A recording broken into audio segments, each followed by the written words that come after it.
A verdade que eu entendi, quero deixar com vocês aqui, né, é que Deus tem uma forma de trabalhar muito específica. Normalmente, eu ficava, quando lia a história de Elias, né, Elias está lá, a seca chegou, como foi profetizado, ele está bebendo do ribeiro de Querite, mas o ribeiro começa a secar, e de repente Deus dá uma palavra para ele. Levanta-te, está lá em 1 Reis 17, vai a Sarepta de Sidom, porque eu ordenei a uma mulher viúva que te sustente. Gente, uma mulher viúva sustentar era um paradoxo, era algo quase contraditório, né? A força de trabalho normalmente era do homem, a viúva normalmente estava numa situação de desamparo, mas Deus não entra em detalhes. Eu não sei se Elias pensou, vai ser mais uma coisa doida de Deus, ou imaginou talvez seja uma exceção, uma viúva rica, ele obedece.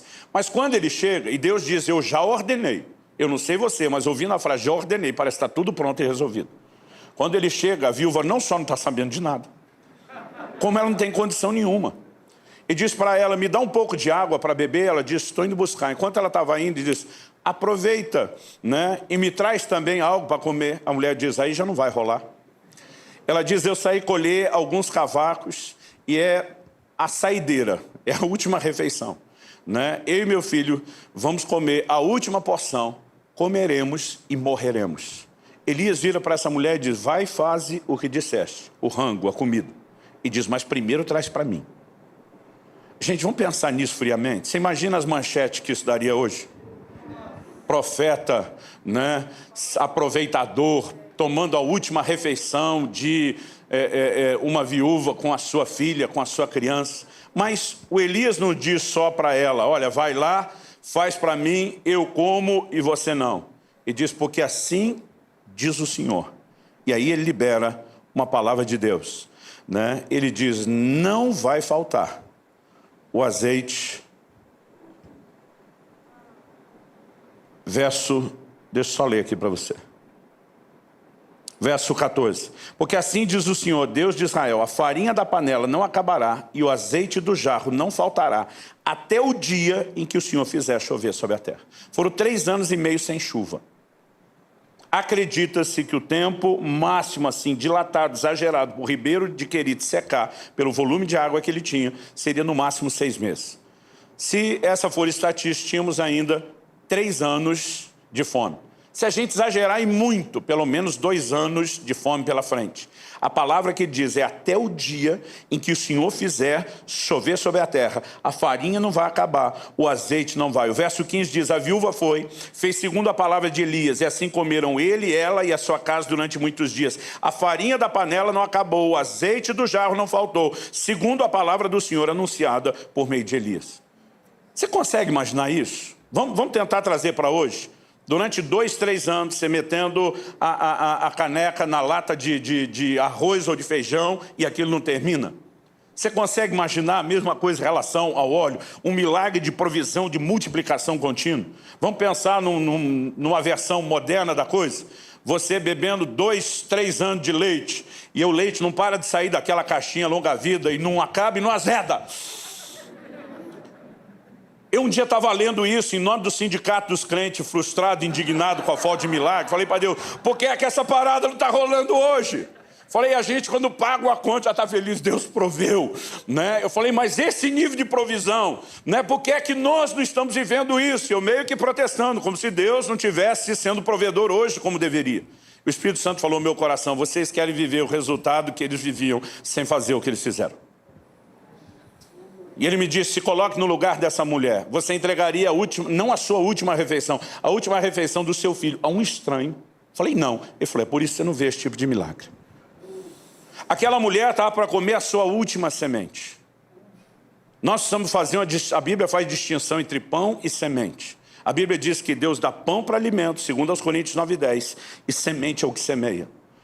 Aquela era a última semente. Se ela comesse, ela sim, de fato, ia morrer, com a refeição a mais, mas morreria de fome. Elias foi enviado por Deus, e na nossa cabeça, normalmente a gente pensa, não, é a viúva que vai cuidar do Elias. Mas você sabe qual a versão que Jesus deu para isso?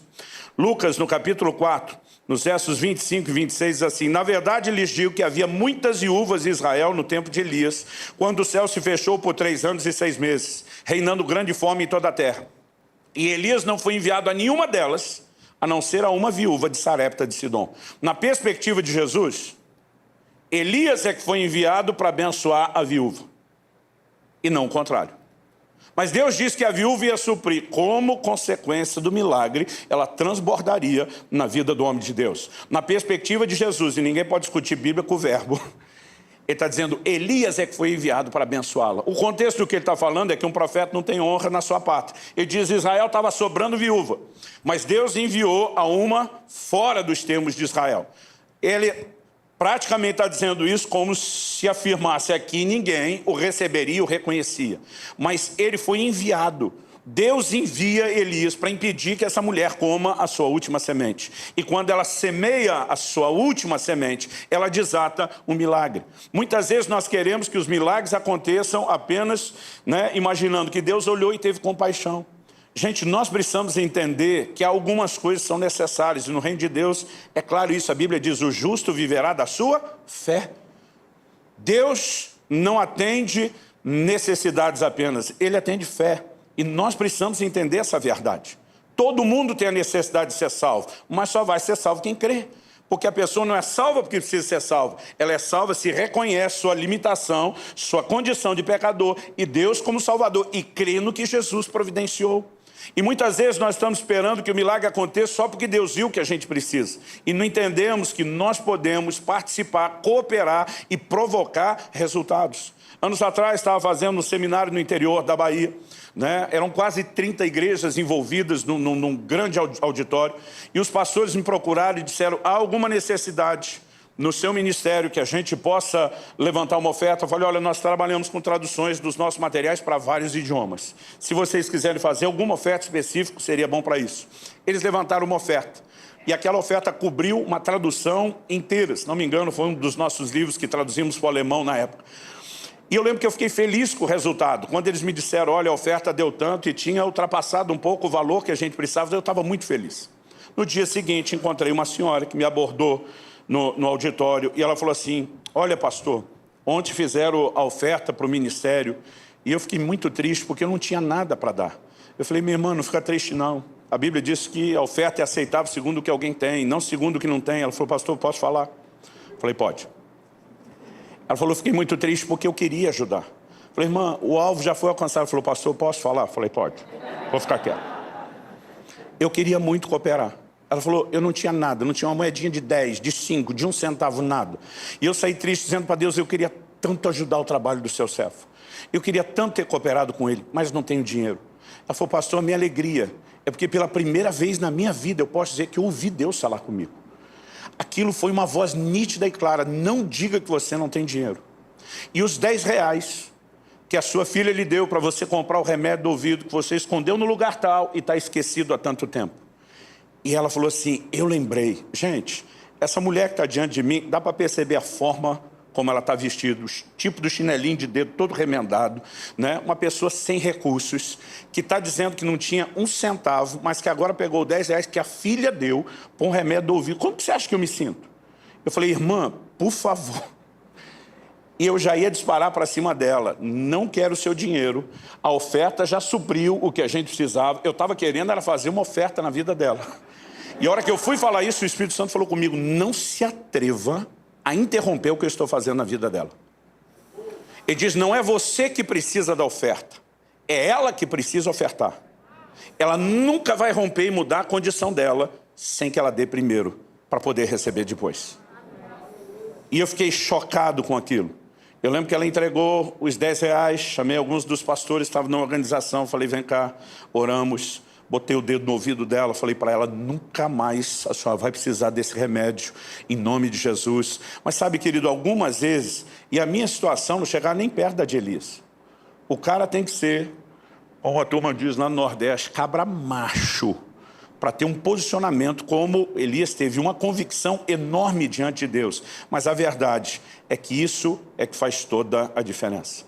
Ao longo de uma caminhada com Deus, eu descobri uma coisa. Quando o negócio apertava, é normal, que todos nós demos uma ajustada no orçamento. A primeira coisa que eu começava a cortar era o que fazia pelos outros. Quando eu comecei a entender a lei de dar e receber, eu mudei completamente minha atitude. Quanto mais difícil a coisa está, mais eu faço pelos outros. Não estou falando apenas de se ofertar na igreja. Nós precisamos entender que, se temos necessidades, nós precisamos de provisão, nós precisamos aprender a plantar provisão.